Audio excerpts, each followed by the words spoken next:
またジャンクのプラレールを落札しました。その26。今回は同じ方から同時に2つを落札。分かれているものがあったので迷わず両方落札しました。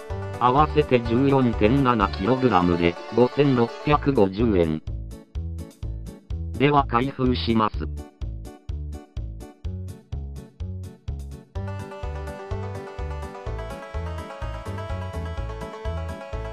見えていませんが、自動乗り換え駅もありました。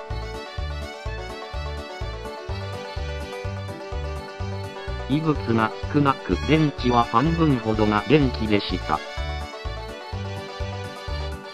車両を並べてみます。この辺の車両、付属品がありません。せっかくなので半端たちから見ていきます。青い車掌車。増えますね。客車は色々になってきました。連結機紛失していました。郵便車が色々。2両はエドワードにつけておけばよかったですね。また半端。でもよかったかな。ゾウさん。銀河線中間車。また増えてしまいました。昔の古希とか。これまた半端な組み合わせです。見事なはぐれっぷり。ですが E5 系中間車は役立ちました。壊れた動力車だけ処分された雰囲気。E4 系は1本編成にしておきます。みんな動力車ない。これだけ以前入手した動力車と組み合わせておきます。色違いか。貴重な車両が。では修理。今回もおおむね静止画でお送りします。800系はモーターピニオンの交換しました。手持ちとの組み合わせはいまいちでした。300系もモーターピニオンの交換しました。おっと、編成揃っていました。500系、随分転んだのでしょうか。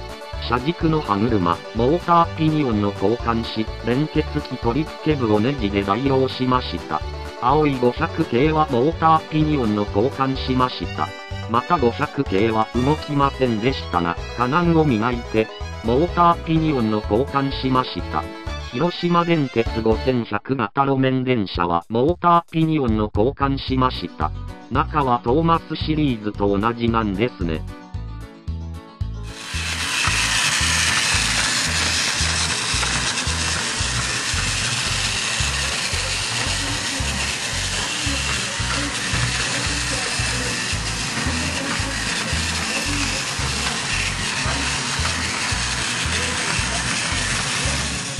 789系は正常でした。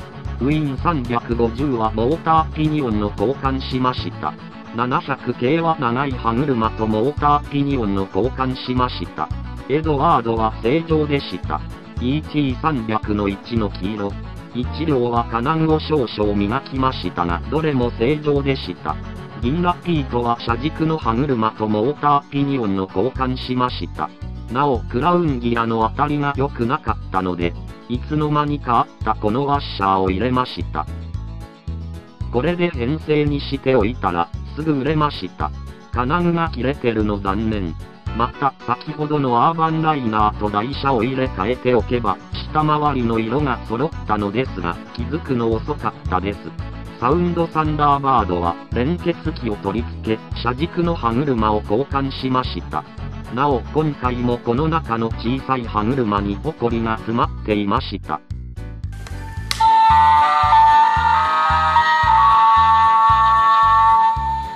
も特急サンダーバードをご利用いただきましてありがとうございます。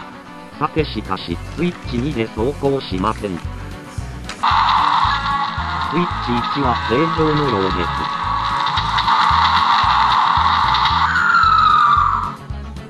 スイッチを清掃し、モーターピニオンも交換しました。走行するようになりました。今日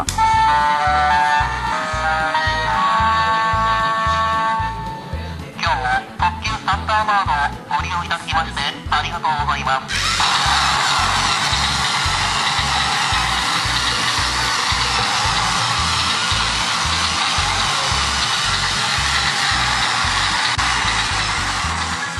なお、今回は EX カードがないので、スイッチ3の動作は確認できません。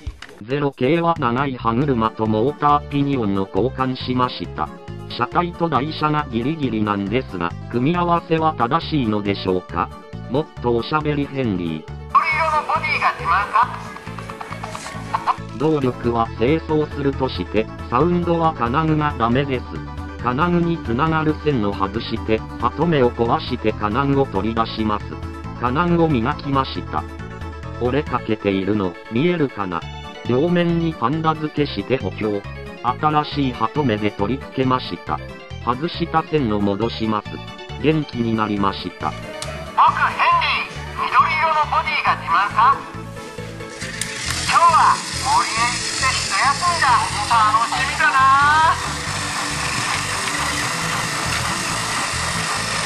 やあゴーゴー、しっかり仕事してるか？やあパーティー、真面目にやれよ。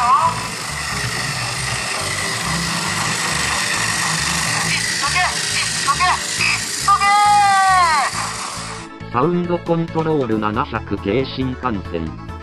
線が切れて連結器が外れています。先頭車を開けたら、こちらも連結器が破損していました。線がいろいろありますが、普通にモーターピニオンの交換しました。中間車を開けて、後尾車からの線をつなぎます。無事に組み立てられました。モバイルコントローラーがないので、手転がしとサウンドだけの確認になりました。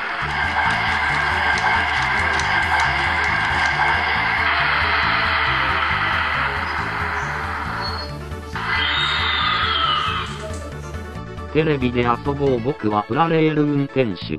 連結器は接着剤で固めます。動力は車軸の歯車を交換しました。電源が通じていることだけ確認してしまっておきます。ところでサウンドコントロール700系新幹線は前から一本なって保留にしていました。せっかくなのでこちらもモーターピニオンの交換しておきました。同様に手転がしのサウンドは出ました。今回交換した部品たち。今回は以上です。ご視聴ありがとうございました。